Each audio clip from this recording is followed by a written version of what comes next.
आज हम लोग केतु के बारे में बात करें। राहु और केतु ऐसे ग्रह हैं कि जो कलयुग में बहुत ज़्यादा राज्य करते हैं।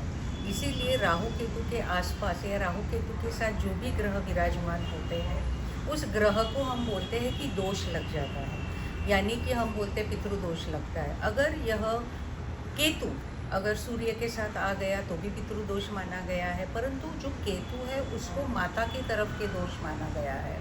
और अगर राहु के साथ कोई ग्रह विराजमान होता है तो उसे पिता की तरफ के दोष माना गया है। अब पिता और माता की तरफ के दोष का अर्थ क्या होता है कि पीढ़ी दर पीढ़ी, यानी कि एंसेस्ट्रल साइकिल में जितने भी लोग हमारे जेनेटिकल या तो ब्लड रिलेशन में होते हैं, चाहे वो दादा दादी, नाना नानी, मामा, मौसी हो सकते हैं, बुआ हो सकते हैं, इन सभी को यह दोष लागू होते हैं।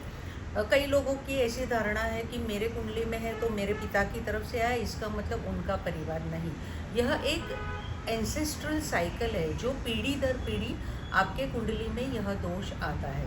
तो आज जैसे मैंने बोला हम केतु के बारे में बात करने वाले हैं। तो अगर कोई भी ग्रह आपका केतु के साथ जब भी आ जाता है तो उस ग्रह को वह ग्रहण लगाता है। ग्रहण लगाने का अर्थ क्या होता है कि जिस ग्रह के साथ केतु बैठा है उस ग्रह के कारकत्व में न्यूनता लाता है।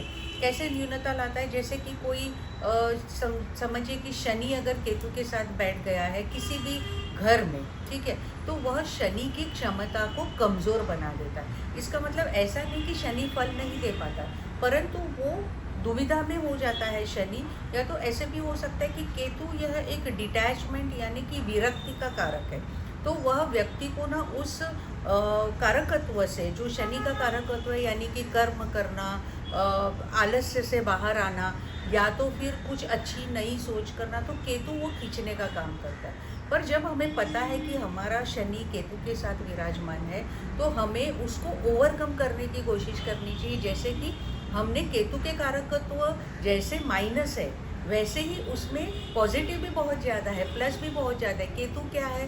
केतु शीघ्रता का कारक है। केतु बहुत जल्दबाजी में आपको निर्णय क्षमता भी देता है, लेकिन उसी के साथ वह आपको बेहद अच्छी बुद्धि भी देता है। तो अगर आप केतु का अच्छे तरीके से उपयोग करेंगे, जैसे कि मुझे आलस्य आता है परंतु नहीं, मुझे ये काम करना ही है, और जब आप मन में ठान लेते हो कि नहीं मुझे ये काम करना ही है, तो यह केतु आपको 100% इसका फल आपको मिलने वाला है। परंतु यह बात भी इतनी सही है कि वह उस ग्रह को ग्रहण लगाता है तो इट इज़ हम बोलते हैं ना हमेशा, चलो देर आए लेकिन दुरुस्त आए, तो इस प्रकार की सिचुएशन बन जाती है। इसी प्रकार केतु अगर चंद्र के साथ है तो आपके इमोशन यानी कि आपकी जो सोच समझने की शक्ति है उस पर वह असर करता है। हो सकता है आपको अकेलापन महसूस हो, आपको लगेगा कि मैं क्या करूं, कैसे करूं, मेरे से कुछ हो नहीं पा रहा है, माता के सुख में कमी हो सकती है। परंतु उसी के साथ आपने क्या करना है कि हर रोज़ माता या माता तुल्य परिजनों का अपने अपने आदर सत्कार करना है,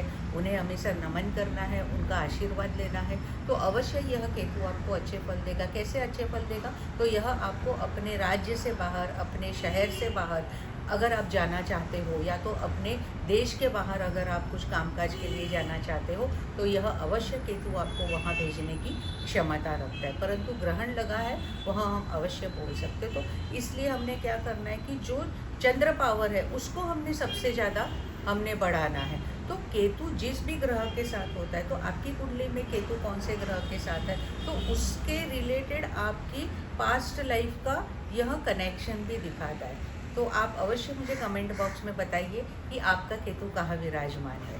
धन्यवाद।